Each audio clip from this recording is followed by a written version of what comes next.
Hi friends, welcome to my channel. Present మనం ఈ వీడియోలో మెదక్ కోటనైతే చూద్దాం. ఈ మెదక్ కోట ఎక్కడ ఉందంటే తెలంగాణ స్టేట్ మెదక్ డిస్టిక్ మెదక్ సిటీలో అయితే ఉంటుంది.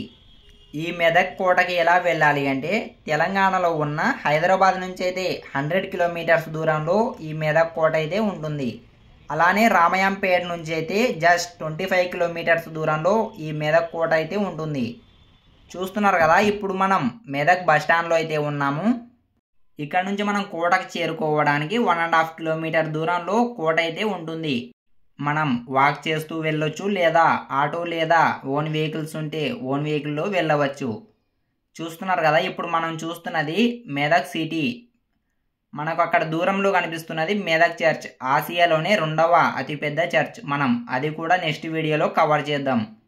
ఫ్రెండ్స్ చూస్తున్నారు కదా, ఇక్కడ ఓన్ వెహికల్స్ ఉన్న వాళ్ళు డైరెక్ట్గా కొండపైకి అయితే వేసుకుని వెళ్తున్నారు. ఈ కోటలో అప్పట్లో అయితే కోట దగ్గరికి వెళ్ళడానికి ఈ దారి అయితే ఉండేది కాదంట, ఓన్లీ మెట్ల మార్గమే ఉండేదంట. ఇప్పుడు ఆ మెట్ల మార్గం మొత్తం ధ్వంసం కావడంతో కాస్త ఇక్కడి వరకు వెహికల్స్ వచ్చే విధంగా దారి ఏర్పాటు చేశారు మన తెలంగాణ గవర్నమెంట్ వాళ్ళు. ఫ్రెండ్స్, వీడియో చూస్తున్న వాళ్ళందరికీ ఒక చిన్న రిక్వెస్ట్, మా వీడియోస్ని ఎవరైనా కొత్తగా చూస్తుంటే మా ఛానల్ను లైక్ చేసి సబ్స్క్రైబ్ చేయండి. చూస్తున్నారు కదా, ఇప్పుడు మనం కోట దగ్గరకు అయితే చేరుకున్నాం. ఈ మెదక్ కోట 500 అడుగుల ఎత్తైన కొండపై 400 ఎకరాల వెడల్పున విస్తరించి ఉంటుంది. ఇక్కడ నుంచి మనం ఇలానే కాస్త ముందుకు వెళ్తే కోట స్టార్ట్ అవుతుంది. ఈ తెలంగాణలో ఎన్నో ప్రాచీనమైన కోటలైతే ఉన్నాయి. వాటిని పరిపాలించిన రాజులే ఈ మెదక్ కోటనైతే పరిపాలించారంట. ఈ కోటలో మనం మొదటి ద్వారం దగ్గరికి వెళ్ళక ముందే ఇక్కడ ఒక రెస్టారెంట్ అయితే కనబడుతుంది. చూస్తున్నారు కదా, హరిత రిసార్ట్. ఈ హోటల్ వచ్చేసి తెలంగాణ గవర్నమెంట్ డెవలప్ చేయడం జరిగింది. ఇక్కడికి వచ్చిన టూరిస్టుల కోసం ఈ హోటల్ని అయితే డెవలప్ చేశారు. ఫ్రెండ్స్ చూస్తున్నారు కదా, ఇప్పుడు మనం మెదక్ సిటీ వ్యూ అయితే చూస్తున్నాం. ఇలానే కాస్త ముందుకు వెళ్తే మనకు మొదటి ద్వారం అయితే వస్తుంది. పదండి, లేట్ చేయకుండా కోట లోపలికి అయితే వెళ్ళిపోదాం. ఈ మెదక్ కోటని ఎవరు నిర్మించారంటే కాకతీయులలో చివరి రాజైన 2వ ప్రతాపరుద్రుడు 12వ శతాబ్దంలో ఈ కోటని నిర్మించాడు. మనం ఈ మెదక్ కోటలో చూడవలసిన ప్రదేశాలు, ఈ కోటలో మనం 7 ముఖద్వారాలను దాటుకొని వెళ్ళిన తర్వాత ఒక మసీద్ అయితే వస్తుంది. ఆ మసీదు పక్కనే రాజులు ఉపయోగించిన ధాన్యాగారం, ఖైదీలను బంధించే చీకటి గదులు, అలానే గుర్రపుశాల మరియు గజశాల, వీటన్నిటిని మనం ఈ కోటలో అయితే చూడవచ్చు. ముఖ్యంగా ఈ కోట మొత్తానికి ఒకటే కోనేరు ఉంటుంది. అందులో ఎంత సమ్మర్లో కూడా వాటర్ అయితే ఉంటాయి. ఆ కోనేరును కూడా మనం ఇందులో చూద్దాం. చూస్తున్నారు కదా, మొదటి ముఖద్వారం ఏ విధంగా ఉందో. ఇది చాలా బలంగా నిర్మించారండి, ఇప్పటికీ చెక్కు చెదరలేదు. చూస్తున్నారు కదా ఎంత అద్భుతంగా ఉందో ఈ కోట గోడలైతే. మనం ఇలానే పైకి అయితే వెళ్ళిపోదాం. చూస్తున్నారు కదా ఏ విధంగా ఉందో ఈ కోట ప్రాంగణం మొత్తం. ఇక్కడ మనం 1వ ముఖద్వారం దాటుకొని వచ్చాక ఇక్కడ ఒక చిన్న అమ్మవారి గుడి అయితే ఉంటుంది. ఈ చిన్న గుడిలో మనకు గట్టు మైసమ్మ అమ్మవారి అయితే దర్శనమిస్తారు. చూస్తున్నారు కదా, అక్కడ మనకు గట్టమ్మ అని రాసి ఉంది. అప్పటి నుంచి ఇప్పటి వరకు ఈ కోటలో ఈ గుడిలో అయితే పూజలు జరుపుతూనే ఉన్నారు. ఈ అమ్మవారిని చూసుకొని మనం ఇలానే ముందుకైతే వెళ్ళాలి. ముందుకు వెళ్తే మనకు అక్కడ 2వ ముఖద్వారం అయితే కనబడుతుంది. చూస్తున్నారు కదా ఎంత ఎక్సలెంట్గా ఉందో ఈ 2వ ముఖద్వారం. ఈ మెదక్ కోటని ఆర్కియాలజీ డిపార్ట్మెంట్ వాళ్ళు ఎవరు మెయింటైన్ చేయడం లేదు, ఓన్లీ అప్పుడప్పుడు పోలీసులు వచ్చి వెళ్తుంటారు. చూస్తున్నారు కదా, ఈ కోటని ఎవరు మెయింటైన్ చేయకపోయినా చాలా నీట్గా అయితే ఉందన్నమాట, చెక్కు చెదరకుండా. ఇక్కడ అప్పుడప్పుడు పోలీసులు వచ్చి ఎంక్వైరీ చేసి వెళ్తుంటారు. చూస్తున్నారు కదా, ఇక్కడ 2 పోలీసులు అయితే వస్తున్నారు. చూస్తున్నారు కదా, నేను ఇక్కడ వీడియో తీసి మీకు చూపిస్తున్నందుకు సార్ వాళ్ళైతే వెరీ గుడ్ అని చెప్తున్నారనమాట పోలీసులు. నాకు చాలా హ్యాపీగా ఉందన్నమాట. ఎందుకంటే నేను ఎక్కడికి వెళ్ళినా వీడియో తీయొద్దు అని ఆపిన వాళ్ళే తప్ప ఇలా ఎంకరేజ్ చేసే వాళ్ళైతే ఎవరూ లేరనమాట. చూస్తున్నారు కదా, ఇప్పుడు మనం 2వ ద్వారం దగ్గర అయితే ఉన్నాం. ఈ 2వ ముఖద్వారంలో పైకి వెళ్ళడానికి అయితే ఆప్షన్ ఉంది. చూస్తున్నారు కదా, పైకి అయితే వచ్చాం. ఇక్కడ ఈ కోటని సైనికులు కాపలాగా ఉండేందుకైతే నిర్మించుకున్నారనమాట. చూస్తున్నారు కదా ఏ విధంగా ఉందో. ఇక్కడ నుంచి సిటీ వ్యూ అయితే చాలా ఎక్సలెంట్గా కనిపిస్తుంది. మనం అక్కడ మొదటి ముఖద్వారం దాటుకొని ఇప్పుడు రెండవ ముఖద్వారం పైన అయితే ఉన్నాం. ఇలానే కాస్త ముందుకు వెళ్తే మనకు అక్కడ మూడవ ద్వారం అయితే కనిపిస్తుంది. చూస్తున్నారు కదా, లేట్ చేయకుండా మూడవ ద్వారం దగ్గరికి అయితే వెళ్ళిపోదాం. చూస్తున్నారు కదా మూడవ ముఖద్వారం ఏ విధంగా ఉందో. ఇది చాలా సింపుల్గా నిర్మించుకున్నారు. దీన్ని చూసుకొని మనం డైరెక్ట్గా నాలుగవ ముఖద్వారం దగ్గరికి అయితే వెళ్ళిపోదాం.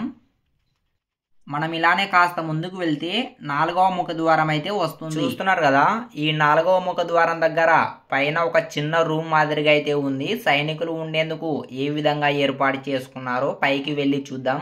చూస్తున్నారు కదా, ఈ మెదక్ కోటని చూడటానికి చాలా మంది టూరిస్టులు వస్తుంటారు. అలానే ఇక్కడ లోకల్ వాళ్ళు కూడా వచ్చి చూసి వెళ్తుంటారంట. చూస్తున్నారు కదా, ఇక్కడి నుంచి చూస్తే కోట ఎంట్రన్స్ నుంచి ఎక్కడ ఏం జరుగుతున్నది మొత్తం చాలా క్లారిటీగా కనిపిస్తుంది. అందుకే ఇక్కడ సైనికులు ఉండేందుకైతే ఏర్పాటు చేసుకున్నారు. పదండి, లేట్ చేయకుండా ముందుకు వెళ్ళిపోదాం. ఇప్పుడు మనం 5వ ద్వారం దగ్గర అయితే ఉన్నాం. ఈ ముఖద్వారం దగ్గరకు వచ్చిన తర్వాత ఇక్కడ శిల్పకళ చూస్తే చాలా అద్భుతంగా ఉంటుంది. చూస్తున్నారు కదా, రాజుల కాలంలో చెక్కిన శిల్పాలు ఇప్పటికీ చెక్కు చెదరకుండా ఎంత అద్భుతంగా ఉన్నాయో. ఇక్కడ క్రింద అటువైపుకు ఒక ఏనుగు, ఇటువైపుకు ఒక ఏనుగు. పైన చూసుకున్నట్లయితే మనకు అటువైపుకు ఒక సింహము, ఇటువైపుకు ఒక సింహము, మధ్యలో నాగుపాము ఆకారం అయితే ఉందన్నమాట. దీనిని గరుడ యంత్రం ఉన్న ఏకైక ముఖద్వారం అని ఇక్కడ ఉన్న వాళ్ళైతే పిలుస్తారు. ఈ గరుడ యంత్రం వాస్తు ప్రకారం ఇక్కడ ఉన్న వాళ్ళకి, అలానే ఈ చుట్టుపక్కల ఉన్న వాళ్ళకి, ఈ మెదక్లో ఉన్న వాళ్ళకి ఎవరికి విషపురుగులు అయితే కుట్టవంట. అలా ఇప్పటి వరకు ఎవరికి కుట్టలేదని ఇక్కడ ఉన్న వాళ్ళైతే చెప్తున్నారు. చూస్తున్నారు కదా గరుడ యంత్రం ఏ విధంగా ఉందో. మనం ఈ ముఖద్వారం నుంచి కాస్త ముందుకు వెళ్తే కోనేరు అయితే వస్తుంది. పదండి, లేట్ చేయకుండా ముందుకైతే వెళ్ళిపోదాం. మనం ఇలానే కాస్త ముందుకు వస్తే ఇక్కడ ఉండే రాజులకు, సైనికులకు వాడుకునేందుకు త్రాగడానికి ఉపయోగించినటువంటి కోనేరునైతే చూడవచ్చు. చూస్తున్నారు కదా, ఇంత సమ్మర్లో కూడా నీరు ఎంత క్వాలిటీగా ఉన్నాయో. ఫ్రెండ్స్, నేను ఇక్కడికి వచ్చి ఆల్రెడీ 1 మంత్కి ఎక్కువగానే అయ్యిందండి. అప్పుడు మొత్తం సమ్మర్ సీజన్, బట్ వాటర్ అయితే చాలా క్వాలిటీగా ఉన్నాయి. చూడండి, మనం అక్కడికి క్రిందకి వెళ్ళి చూద్దాం ఏ విధంగా ఉంటుందో.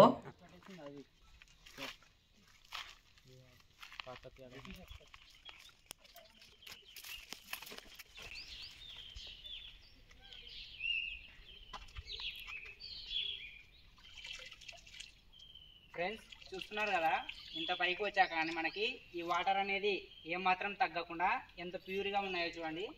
అంటే ఇప్పుడు మొత్తము ఎండాకాలం కదా, అయినా కానీ ఇంత ఎత్తులో మనకు వాటర్ అయితే ఉన్నాయి. ఈ స్పెషల్ అయితే చాలా ఎక్సలెంట్గా ఉంది. ఇక్కడ మనం కోనేరును అయితే చూసాం కదా, అక్కడ నుంచి ఇంకా పైకి వస్తే ఇక్కడ ఒక మసీదు, అలానే ఖైదీలను బంధించే చీకటి గది అయితే ఉంటుంది. పదండి, లేట్ చేయకుండా చూద్దాం.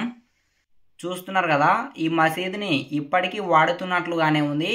ఇదైతే రీసెంట్గానే పెయింటింగ్ వేశారనుకుంటా. ఈ మసీదు పైకి ఎక్కి చూడడానికి ఇక్కడ గేట్ అయితే వేశారనమాట, పైకి వెళ్లకుండా ఉండేందుకు. చూస్తున్నారు కదా, ఇక్కడ గేట్ అయితే వేశారు. ఇప్పుడు మనం ఖైదీలను బంధించే చీకటి గది అయితే చూద్దాం. ఇది మొత్తము చాలా భయంకరంగా ఉంది. చూస్తున్నారు కదా, మొత్తము అడుగు భాగానైతే ఖైదీలను బంధించేవారు. చూస్తున్నారు కదా, ఓన్లీ గాలి వెలుతురు వచ్చే విధంగా అయితే ఇక్కడ నిర్మించారు. ఈ మెదక్ కోటలో నేను కొన్ని చీకటి గదులను అయితే చూసా. చూస్తున్నారు కదా ఎంత భయంకరంగా ఉన్నాయో ఈ చీకటి గదులైతే. అప్పటి కాలంలో ఈ గదులను ఎందుకు ఉపయోగించేవారో క్లారిటీగా అర్థం కావడం లేదండి ఇక్కడికి వచ్చాక. చూస్తున్నారు కదా ఎంత చీకటిగా ఉందో.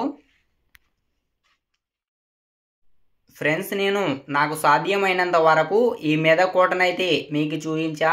ఇంతవరకు ఈ వీడియోకి లైక్ చేయకపోతే లైక్ చేయండి. ఇలాంటి మరిన్ని వీడియోస్ కోసం మా ఛానల్ అయితే సబ్స్క్రైబ్ చేయండి. Thank you friends. నెక్స్ట్ వీడియోలో మళ్ళీ కలుసుకుందాం.